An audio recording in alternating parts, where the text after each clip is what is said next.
Job, chapter 21. Job said, "If you want to offer comfort, then listen to me, and when I have finished, you can start your insults all over again. My complaint is against God. That's why I am impatient. Just looking at me is enough to make you sick, and the very thought of myself fills me with disgust. Why do evil people live so long and gain such power? Why are they allowed to see their children grow up? They have no worries at home, and God never punishes them. Their cattle have lots of calves without ever losing one. Their children play and dance safely by themselves. These people sing and celebrate to the sound of tambourines, small harps, and flutes, and they are successful without a worry until the day they die. Those who are evil say to God all-powerful, 'Leave us alone. Don't bother us with your teachings. What do we gain from praying and worshiping you? We succeeded all on our own.' And so I keep away from them and their evil schemes. How often does God become angry and send disaster and darkness to punish sinners? How often does he strike them like a windstorm that scatters straw? You say, God will punish those sinners' children in place of those sinners. But I say, let him punish those sinners themselves until they really feel it. Let God all-powerful force them to drink their own destruction from the cup of his anger. Because after they are dead, they won't care what happens to their children. Who can tell God what to do? He judges powerful rulers. Some of us die prosperous, enjoying good health, while others die in poverty, having known only pain. But we all end up dead beneath a blanket of worms. My friends, I know that you are plotting against me. You ask, where is the home of that important person who does so much evil? Everyone near and far agrees that those who do wrong never suffer disaster when God becomes angry. No one points out their sin or punishes them. Then at their funerals they are highly praised, the earth welcomes them home, while crowds mourn. But empty, meaningless words are the comfort you offer me. Job, chapter 22. Eliphaz from Teman said, "What use are we humans to God, even the wisest of us? If you were completely sinless, that would still mean nothing to God all-powerful. Is he correcting you for worshipping him? No, it's because of your terrible sins. To guarantee payment of a debt, you have taken clothes from the poor. And you refused bread and water to the hungry and thirsty, although you were rich, respected, and powerful. You have turned away widows and have broken the arms of orphans. That's why you were suddenly trapped by terror, blinded by darkness, and drowned in a flood.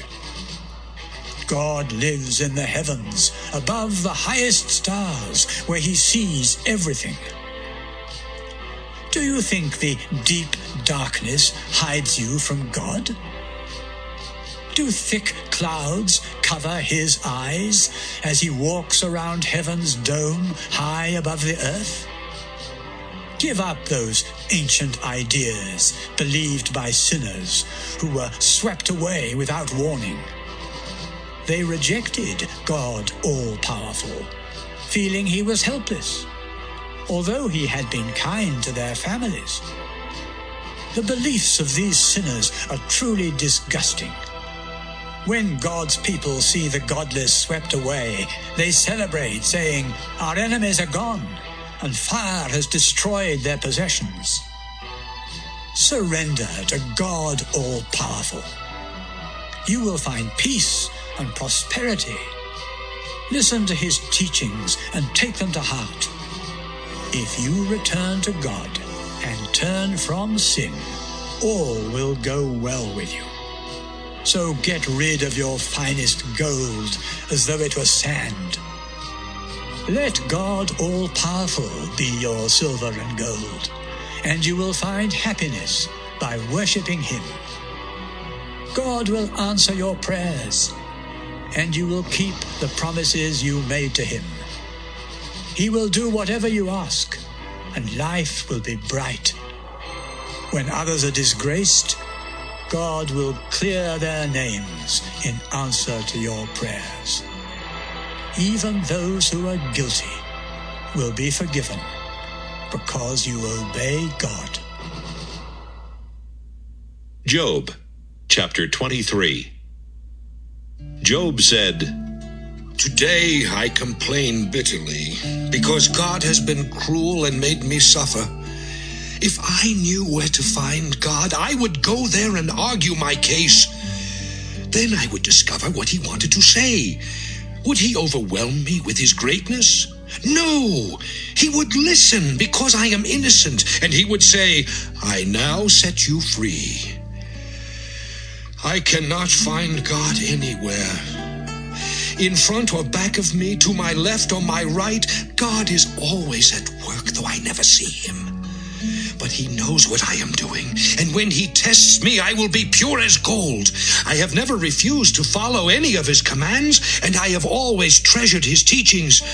But he alone is God, and who can oppose him? God does as he pleases, and he will do exactly what he intends with me. Merely the thought of God all-powerful makes me tremble with fear. God has covered me with darkness, but I refuse to be silent. Job, chapter 24. Why doesn't God set a time for court? Why don't his people know where he can be found? Sinners remove boundary markers and take care of sheep they have stolen. They cheat orphans and widows by taking their donkeys and oxen. The poor are trampled and forced to hide in the desert, where they and their children must live like wild donkeys in search for food. If they want grain or grapes, they must go to the property of these sinners. They sleep naked in the cold because they have no cover, and during a storm their only shelters are caves among the rocky cliffs. Children whose fathers have died are taken from their mothers as payment for a debt. Then they are forced to work naked in the grain fields because they have no clothes, and they go hungry. They crush olives to make oil and grapes to make wine, but still they go thirsty. And along the city streets, the wounded and dying cry out, yet God does nothing. Some rebel and refuse to follow the light. Soon after sunset, they murder the poor and the needy, and at night they steal. Others wait for the dark, thinking they won't be seen if they sleep with the wife or husband of someone else. Robbers hide during the day, then break in after dark because they reject the light. They prefer night to day, since the terrors of the night are their friends.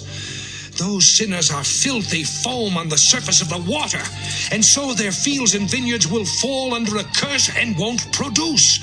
Just as the heat of summer swallows the snow, the world of the dead swallows those who sin. Forgotten here on earth, and with their power broken, they taste sweet to worms. Sinners take advantage of widows and other helpless women, but God's mighty strength destroys those in power. Even if they seem successful, they are doomed to fail. God may let them feel secure, but they are never out of his sight. Great for a while, gone forever. Sinners are mowed down like weeds, then they wither and die. If I haven't spoken the truth, then prove me wrong.